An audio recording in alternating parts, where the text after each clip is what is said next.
If there's one thing we all want in this life, it is a Vince McMahon shoot interview. It will never happen, and we won't even get a book, but some of the questions we could ask, the facts we could learn, it would be truly fascinating.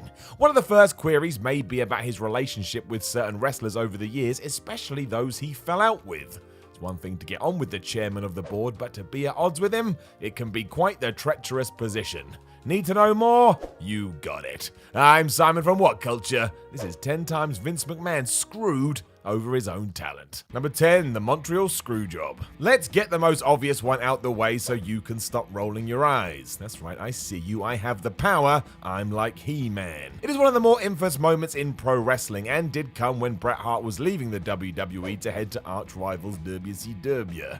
As the world champion, McMahon was terrified what the Hitman may do if he walked out the door with the gold, despite the fact that Hart had been loyal to a fault since day one.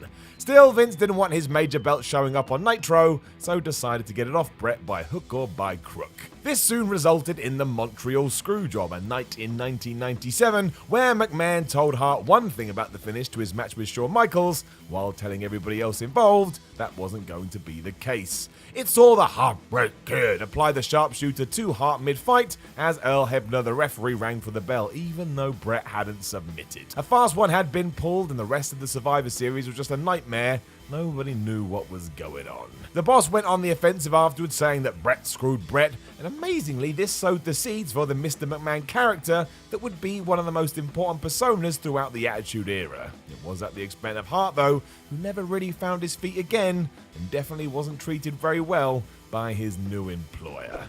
What a mess. Number 9, the payment issue. Traditionally, wrestlers were paid based on the overall success of the business, so if you drew a good gate that would increase your pay, which meant it was a good idea to work together to put on the best show. Nowadays, things are a little bit different. Most talent has a downside guarantee with the revenue-based model on top. For most of the time though, you don't actually know what your percentage split is when it comes to the house or your merchandise. So cash just turns up in your hands. It's different if you're a top guy, as you can have a small word and things magically happen, but as for everybody else, like the lottery. In short, it means there's a serious lack of transparency, which I guess is balanced out by the fact you're living your dream. Still though, you are putting your body on the line night in, night out. I think it would be nice to be able to budget for the year, as opposed to just waiting and seeing. Number 8, falling out with the Ultimate Warrior. You can argue who actually got screwed here depending on how you see it, but way back in 1991, things were not well between McMahon and the Ultimate Warrior. Deciding that he was worth more to the company than he was currently getting, the Warrior demanded extra money to perform or he wasn't gonna come to work. Basically one of the worst things you can do. You got full arenas, fans have already paid to see you. As a promoter, you do what you have to do to get your wrestlers to perform, so that's what McMahon did. Agreeing to all his demands, well, basically a ruse. As soon as they were out the other side of SummerSlam, Vince suspended the Ultimate One, which prohibited him from receiving any of these new perks. You can even see the facts Warrior sent to McMahon by googling it, as he demands to be treated more in line with Hulk Hogan, but ultimately, you see what I did there, it didn't work. The boss's last minute twist stopped all this before it started, and it was kind of the beginning of the end for their relationship. You can now debate whose side you're on. I think it's kind of a lose-lose situation. Number 7, CM Punk. When CM Punk walked out of WWE in 2014, it was headline news. A major commodity deciding he'd had enough. It was the biggest departure since Stone Cold Steve Austin had done the same years earlier. Understandably, I suppose McMahon thought he'd be able to fix this as he'd done before, but as soon as it became obvious he could not, things started to change. There was radio silence from January to June where it said that Punk then had a call with Triple H to discuss things, and the voice of the voiceless let it drop he was getting married to AJ Lee 2 days later. Beat forward 48 hours and wouldn't you know it, Punk received his official walking papers. So he'd been fired on his wedding day. Where the hell is Alanis Morissette? McMahon would apologise for this on Steve Austin's podcast and say it was a coincidence, but that seems dubious at best. It was a parting shot at someone WWE had decided screwed them over, so they went out there and screwed him right back. Number 6, when the roster got stuck across the world. Every time WWE goes to Saudi Arabia, controversy seems to follow. At this point, the events are just a nightmare, but they ain't going nowhere. Who knows what's going to happen next time? In late 2019, though, it went bonkers when after the Crown Jewel event, it was reported that a huge portion of the roster was stranded on a plane after some mysterious issue. There were plenty of theories such as technical problems or political fallout, but the aftermath was we had a SmackDown show without any of the people advertised. What really turned heads is that not only did Vince McMahon get out of the country before this, but he also tried to arrange a private jet to take who he deemed to be the 20 most important WWE superstars away from there so they could appear on the Friday night event. Think of that if you're not in that list. Not only are you trapped, but you just got told by the boss you're not that big of a deal. Great. This led to plenty of passive-aggressive tweets from wrestlers and their families as they voiced their concerns without actually saying what was up, and for a good few days, it was awful. It certainly seems like Saudi Arabia owed WWE money, which sparked some kind of row, but why this had to affect anybody else, I don't know. It was misery all around. Number 5, The Undertaker's streak. I've said it before, and I will say it again. I'm still torn on whether or not it was the right move to end The Undertaker's streak at WrestleMania 30. You can't argue it didn't help Brock Lesnar, who is still on a tear, but fans love the dead man's undefeated run and they didn't want to see it end. This isn't about that, however. The other line of thought is that Vince McMahon should have called an audible mid-match when it became clear that the Phenom had been knocked out. He wasn't performing like we knew he could, and before that came out as a story, fans just assumed Lesnar and Taker were having an off night. In reality, they were doing the best with what they had. It seems unreal to even suggest that such a huge decision could be reversed on the fly, but I think we can all agree it would have been better if Taker had been beaten following a bar burner rather than a slightly confused contest. It's no one's fault really, but given all of this was McMahon's call, he could have gone one step further and held this off for a later date, or hell, just cancelled it altogether.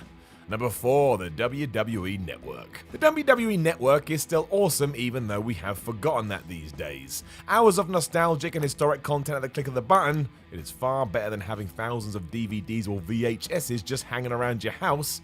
It is the future. When it comes to wrestlers though, well, there was a big question.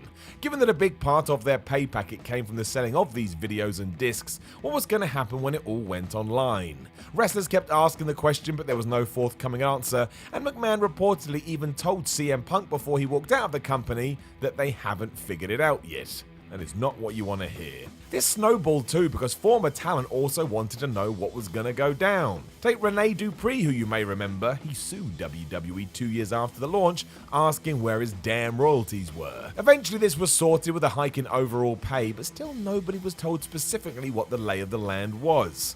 I imagine most were happy as their numbers increased, but still, for a while there, people must have been baffled about what was going on, and still to this day, there are others who feel like it's not being done the right way. Isn't this fun? Number 3, the fallout from WrestleMania. While few remember it today, Wendy Richter was a major star during the first WrestleMania. The former WWF Women's Champion was the focus of the rock and wrestling sideshow that was getting the company mainstream attention from MTV, and she was also working with Cyndi Lauper on the night. However, despite her 2010 Hall of Fame induction, Richter's name has dropped out of history, and how she left the company in November 1985 has a lot to do with it. Richter, like many of this list, would clash with Vince McMahon over her pay after WrestleMania and beyond. For example, it is said she made $5,000 from that, which was 10 times less than the other main eventers. She also wasn't earning any royalties. The rumors go that during these chats, Vince McMahon explained that he made her, to which Wendy replied that it was actually Lauper who made her. You can see how that conversation went. While the Bret Hart version still takes the headlines though, it was actually Wendy who got such treatment first. She faced the Spider Lady for her title at Madison Square Garden, and while the Spider Lady was meant to lose, instead she just rolled Richter up with the referee counting to 3, even though Wendy's shoulder was off the mat. Sheesh. Proper mad, as you can understand, it soon turned out that the lady involved was the fabulous Moolah, and Richter stormed out of the arena and the WWF. She was only 2 years into a 5-year deal. Number 2, Jesse Ventura. Unionization has been a long-touted chat when it comes to WWE, and yet so far nothing in that regard has happened. It's mostly because there's this idea that wrestlers are living their dreams, and therefore there are millions of others who will gladly step into those shoes, so most just try and play ball. It is a shame, as it would help, but that would take every single person under one roof to agree to stand up to management.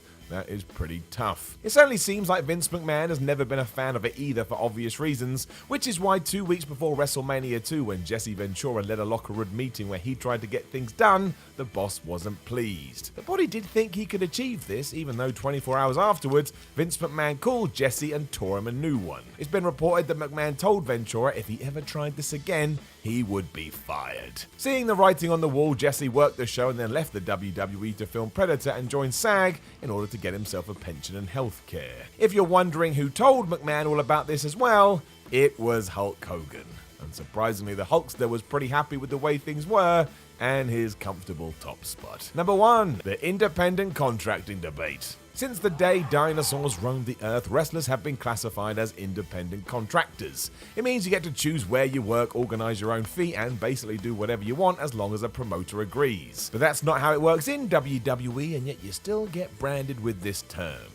After all, if you are one of Vince McMahon's superstars, you have to do what they want and listen to what they say. You don't control your pay, and you can be fined for stepping out of line. This would all be fine if you did become an official part of WWE when you joined, or, an employee, but again, the deal says you are an independent contractor, which means you have no contractual right to healthcare and pensions. The wrestlers even pay their own taxes and expenses. Once more, from a business point of view, you can see why this happens, but that doesn't mean it's right, good, or should still be this way in the modern day. It is though, and really, it may never actually change. Know of any other times Vince McMahon screwed over his own talent? Let us know in the comments below, and don't forget to like, share, and subscribe. Then head over to whatculture.com and read yourself some articles. Follow What Culture on Twitter at WhatCultureWWE. My name is Simon from What Culture, and I will talk to you again soon.